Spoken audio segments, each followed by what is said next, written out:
Hey everybody, thanks for watching. And just a quick update to people who's waiting for books and tracking numbers. We sent the email out to everybody. I personally sent out the email to everybody who's waiting for tracking numbers or books. If you don't receive one by tomorrow, don't stress. You guys will get one. We are personally, hand packaging the books and shipping them out. So thanks for your patience and support on that, but you will get it. If you order the book, you will get it. We have everybody, ready to go. You will start receiving those tracking numbers pretty soon. And I appreciate your patience. Now, we have the second book, as I said, will be coming out soon. So pre-orders for God to God is now going out today. So if you want to go ahead and get a pre-order, the link is in the description. I expect this book to sell out just as fast as the last one did. So if you want to make sure you guys go ahead and grab it, it will be out at the end of the month. So anybody who is having issues with the Merkabah Academy website, first, if you ordered Never Pay Again membership, you have to make sure that your email matches your profile. Whatever you signed up with, make sure your PayPal or your credit card email matches that email. If not, send us an email and let us know whatever email you registered with. If you're waiting for instructions, your email instructions. If you have any difficulties, check your email or send us an email about any issues you may have. If you can't get to the correct spot or what have you. All the information is in the email. But if you're having trouble, make sure you send me an email at therealmerkabah@gmail.com.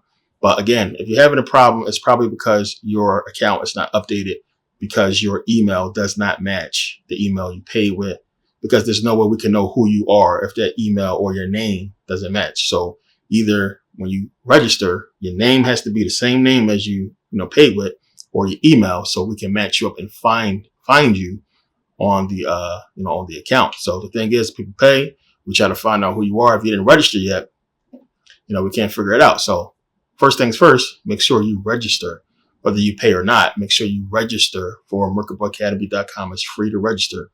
So that way, if you get Never Pay Again membership, we can find you already. So Never Pay Again membership is still up. Don't know for how long. So as you can see, we're still waiting. It's still pending for Apple, and we're expecting them to release everything this week. So once that goes up, that's going to be it for Never Pay Again. The links to everything is in the description. Make sure you guys take advantage. And the new book absolutely is going to be crazy. Probably one of the greatest books you're going to read, because, I go in deep on that. Is in the editing stage right now. And this is a lot of information that was poured into this book. A lot of this stuff is stuff I have not talked about in videos, stuff I wanted to go deeper into, and it's, esoteric. When you're dealing with anything esoteric, it's better in books. Get more cerebral, more subliminal. It's easier for me, for some reason, to get things out in books than it is to actually convey it in the video. I think more people can understand, with the pictures and the wording in the book. So this is definitely going to be a really good, deep book. You guys are going to want to check it out, and just, keep in mind this price, the pre-order price, is basically half of what it's going to be when it releases. So, make sure you guys get it. When the sellout is gone, the last book is sold out, it's done, it will be re-released, and I'll let you guys know when that's coming. But for now, we're handling the books for the people who pre-ordered. So make sure you guys pre-order if you want to get that book. So also make sure you guys hit that bell. And make sure you guys are, keeping up and paying attention. I'm trying to make sure everybody is getting the information that I put out. My account, as you can probably tell, my YouTube channel is shadow banned. It's not going to show up in everybody's suggestions. You're not going to see it as much as before. And we could tell it's shadow banned because of the numbers. So this is what they do to people who put out this type of information. So I was talking about video games and stuff like that. It'll be everywhere. But definitely shadow banned, and there's ways around that, which we're working on. But again, this is the purpose for Merkabah Academy. So make sure you guys, register. Make sure you guys are on there. So as always, I appreciate you guys' patience and support. And let's get into this video. We know there's this power there's this possibility that we have to do things, but we don't know how to really tap into it. We don't know how it really works. And we know when things that we can't explain happen, or when we put energy into something and we see the rewards, and it's almost a spiritual thing. And, people call it the law of attraction. You basically put out what you want and attract it to yourself. And we do this normally. This is not something that is like a power or something. This is something that we do on a normal basis most of the time. And for religious people, when it happens, they say it's God. So when you're struggling and the pressure is on you now, and this is what happens a lot of time, the pressure is on you, and you got to get up this money for rent, or you're running around trying to do something, important. And then it seems as if, it's a struggle or it's hopeless, but you don't realize how much work and time you put in trying to rectify the situation, that you created an atmosphere to fix the problem. And thus, boom, it happens, and people say, thank God. And it's really the law of attraction, and you created the atmosphere. The biggest way of going about this is understanding how important believing is. Believing is one of the biggest keys to the whole thing, because having belief is going to shape how everything is going to happen. As I said before, the two worst things that you can have in your existence is doubt and fear. Plain and simple. Doubt and fear is going to hinder any type of progression that you're trying to make, inwardly, on a spiritual level. Doubt and fear will destroy that completely. It will be gone, because if you have doubt and fear, that's an internal thing. And it's one of the reasons why religion is important and plays a major role in controlling us, is because it really instills that doubt and fear within yourself. And if you're not putting energy within yourself, nothing is going to work for you. So getting into the law of attraction, what is that? What is that really? So most people think it's some kind of magical power, as I said, that you're going to have, that you can simply sit there and think and attract stuff to you. But there's a very real work behind it. And the biggest thing I'm going to be talking about through this video is creating that atmosphere that is conducive to what you're trying to attract. So why don't we as conscious people believe in the Bible? Why don't we believe in this stuff as conscious people? Why don't we believe in the superstitions and, all of the hocus pocus stuff the Bible talks about? Because it seems far-fetched. It seems not believable. It seems like what the Bible is talking about is fairy tale stuff. So this is one of the things. If you are a conscious, rational person, you understand that these things are not possible. It's something that is not possible. And it's going to take you being a rational, conscious person to attract or use the law of attraction. And if you want to attract something, then it has to be within the realm of possibility. So the thing is, we get so caught up in the system, and we're going to get into this in this video because it's really here to hinder this. And you may think, okay, if you broke today, you got $0. You probably thinking, well, 6 months to a year from now, it's impossible for me to become a millionaire. You may have the hope, but there's doubt within you that it's possible based upon the course your life is going. So you thinking like, well, I'm not going to be a millionaire next year. I'm not going to be a millionaire in 6 months. But there's a very real possibility that you can be. It's possible for it to happen. And as soon as you put into yourself that, doubt that it can't happen, nothing is going to come within your atmosphere, or you're killing the atmosphere that you need to create for this to happen. The biggest thing is, if it's not something that you're striving for anyway, it's never going to happen. Now, you're going to work. You have already committed to work. This is going to go over a lot of people's head, but a lot of people want to understand this. You're dug in. You dug into waking up. You dug into taking a drive or taking a bus. You dug into going to work and operating within that work environment and doing what you have to do work-wise. You're dug in. You dug in with a schedule, a time, bosses, supervisors, the people you have to answer to, customers. You're dug into that. That is in you. And it's one of the reasons why we call it the entrepreneurial spirit, because you have to have that in order to break out of this rat race. So the rat race have you conducive to your job, and the entrepreneurial spirit is a freedom. It's a freedom that you completely change your mindset away from these things. And then you're going to basically focus on you and use your own energy to create an atmosphere that's going to be conducive to what you want to succeed in or what you want to bring into your life. This is big. You got to understand this. So your atmosphere is created for you by something else. It's outside of you. You didn't create it. You accepted what you're in. We accept the system. You accept this job. And this is what you go about your day using your energy to fulfill. So the atmosphere you need to create to attract what you want is not even there. So if your goal is to be a millionaire by next year, but you're looking at your life and you're saying to yourself inwardly, you're lamenting to yourself, it's not going to happen. It's impossible. I got to do this. I got to do that. Then, like I said, you're destroying that. You're destroying the energy that you need to create for this to happen. And you're not programming yourself to make it happen, which we'll get into this as far as meditation.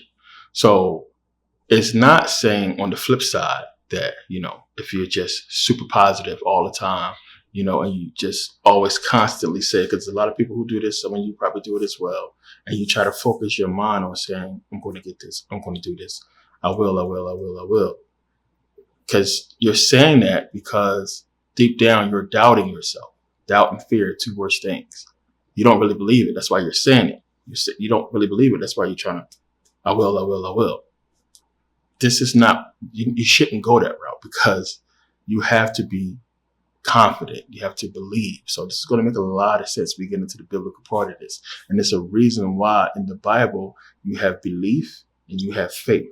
This is things we never really touched on in a lot of my videos about what this really is geared to that we're going to get into in this video.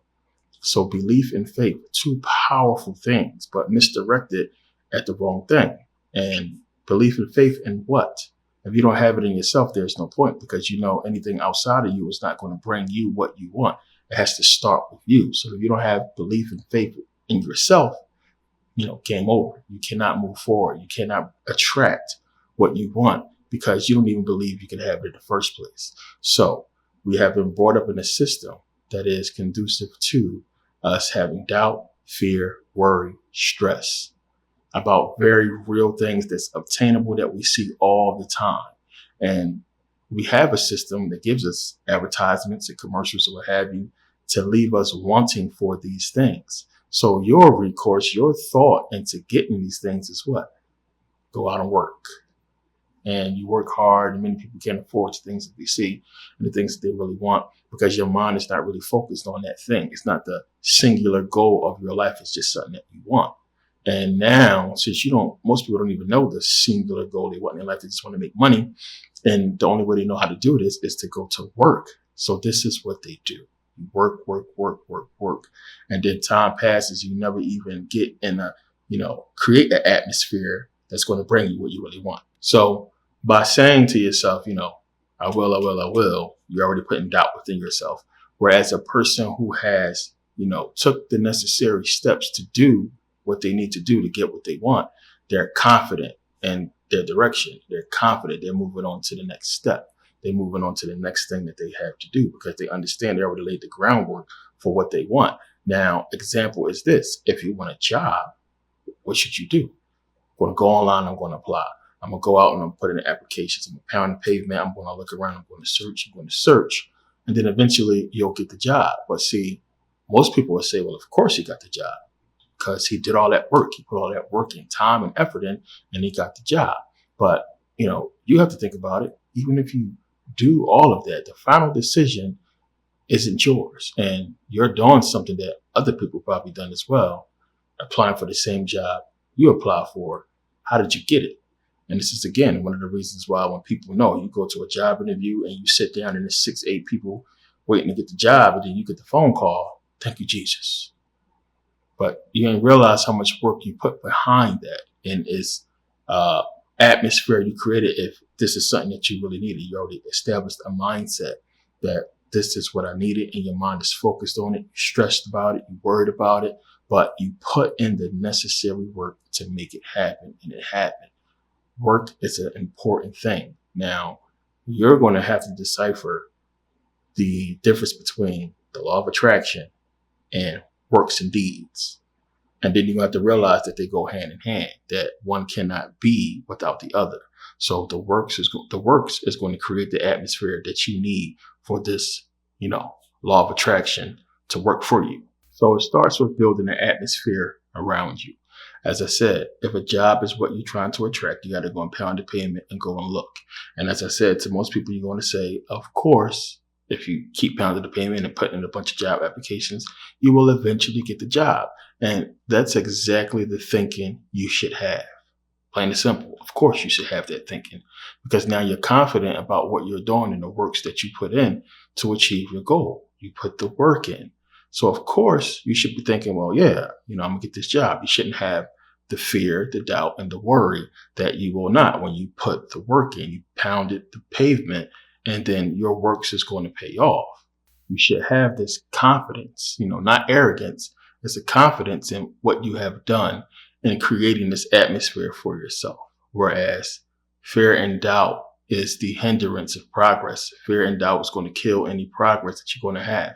And the biggest thing you can do to somebody when they're trying to do anything is to strip away their confidence and instill fear and doubt and make them worry.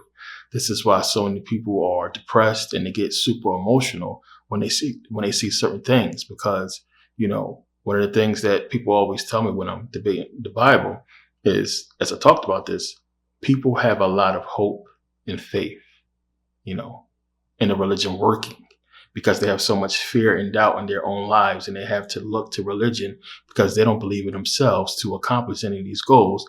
They want something, special outside of themselves to, help them out. And the minute you do that, the minute you destroy the atmosphere that's going to attract what you want. So when people say to me, why do you destroy religion? Why do you talk about people's faith and their hope? Because I understand what they understand, that faith and belief, plain and simple, faith and belief in this religion is going to destroy any progress that you try to make for yourself. Because if at any moment you feel like you got to drop to your knees and bow your head and pray to this God for any type of help, then you have already lost hope in yourself. You have already come to a place to where you don't believe in yourself enough to accomplish this goal, that you have to drop and pray for something supernatural to happen in order for you to get it. So you have no faith. You have no hope in your own self. You have no belief in you. So you're not even creating, as I said, the atmosphere to attract. Like I said, it's going to make a lot of sense. You're not creating the atmosphere to attract anything to you, because you took that and put it outside yourself into something else that is not even real, that does not exist.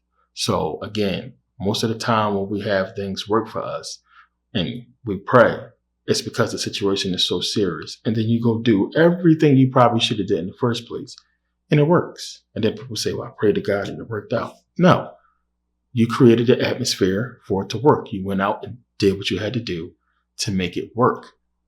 Studied last minute for the test. You studied, you crammed real hard, you passed the test. It's because the pressure was on, and then you finally did what you were supposed to do in the first place instead of procrastinating. This is why churches are in the Black neighborhoods. So you have to look at this whole thing and understand what's taking place. So you have a church that's in a poor neighborhood that people have been going to all their lives. The neighborhood is still poor. The church is still there. What's the problem?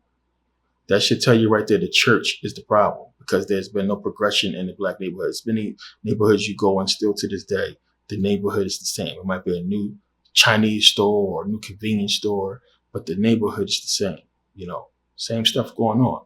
And the people are still there, still in poverty, still poor, because they're giving their energy to this church, to this religion, and not to themselves. So common sense will tell you, you've been going to this church for years, trying to get your life together and trying to be successful. It ain't the church. So people go to church, but they go to work as well. And then you go to work and you make a little couple of dollars. You're able to get some repairs done on your house and, get some things done and go on vacation. And some people are content with that and believing that it's God helping them out, when it's just you doing what you're supposed to do. It's stuff I talked about before. So you have poor people, you have working middle class people that go to church. They have two different types of prayers. Poor people just trying to get ahead. Working middle class people is hoping to pay their mortgage off and be able to go on vacation and get a new car. And it's two separate types of energies there. And you have to understand the church is not going to do anything for them, for any one of them. It's only going to be their own works and deeds and the atmosphere that you create that's going to bring you out of those situations. It's just that simple. So the very real understanding of the law of attraction is you, plain and simple, is you putting in the work and creating the atmosphere for something to happen. It's not going to happen if you don't do that. So if you're sitting and you're praying for something, thinking it's going to happen, or you think you're going to get it because you're a good person or because you want it, it's not going to happen unless you put in work. You have to create the atmosphere for it. So there's so many examples that we can give, because think about boxing. You want to be a boxer. How do you create that atmosphere? Well, you got to want to be a boxer. You have to be in the gym. You have to put time in the gym. You have to work towards your craft, towards your sport. Same thing with anything you do. Now, again, to you, it's going to be like, well, duh, of course. Where's the real law of attraction? It's because you're thinking the law of attraction is this power. And it is, but it's you. It's this very easy, understandable energy. And, energy attracts like energy. That energy is out there. So boxing exists, don't it? People have been boxing for years, haven't they? That energy is there. How are you going to attract it to yourself? Well, I'm going to go and I'm going to have the mindset of this boxing. I'm going to put in the works for boxing. I'm going to go to the gym and surround myself with that energy. And guess what's going to happen? You're going to bring it to yourself. It's going to happen. It's the same thing when we say, well, if you surround yourself with a bunch of successful people, you're going to be successful. 5 successful people around you, you're going to be number 6. 5 losers around you, you're going to be number 6, because that's the energy that is conducive to your atmosphere that you surround yourself with. Everybody going out robbing, they're going out stealing, they're not doing anything. They're trying to bring you with them at every moment. Anytime you try to do anything, next thing you know, you got something to do with them. But if you have successful people, everything that they do is rubbing off on you.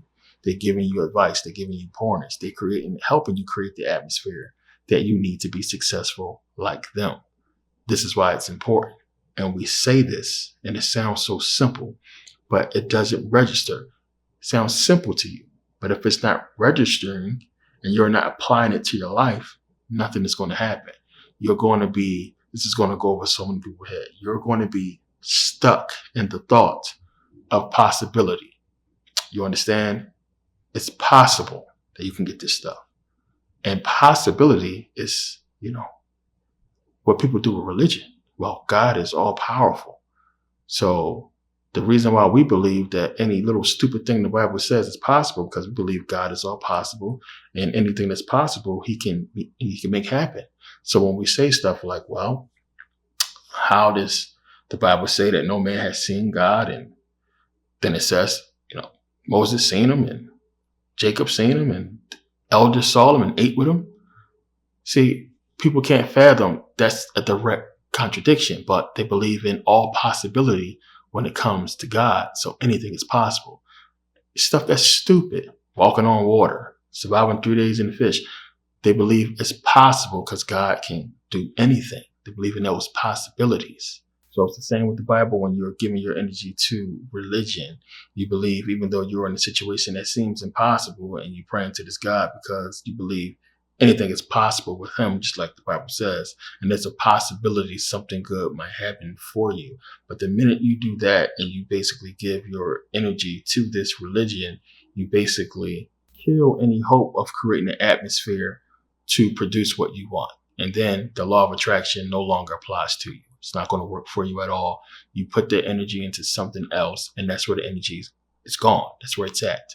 So now, of course, as a Christian, you can go to church and still, go to work and become a millionaire, become rich and be successful in life anyway. But those are because you put the works in and you put yourself in a position to where things can happen for you. You created that atmosphere unbeknownst to yourself. You just choose to give the glory, to God, and give it to the religion. And that's not a lot of people that can say that. But if you're going to school, if you're doing what you're supposed to do, and this is one of the reasons why I don't knock Christianity for certain people, because if you're using the religion as a moral standpoint, moral grounds for you to go and do what's right in your life. Fine, so be it. It is what it is. You're not really hurting nobody. Unless you come and try to, push religion on somebody or try to say it's truth, then that's when the debate happens.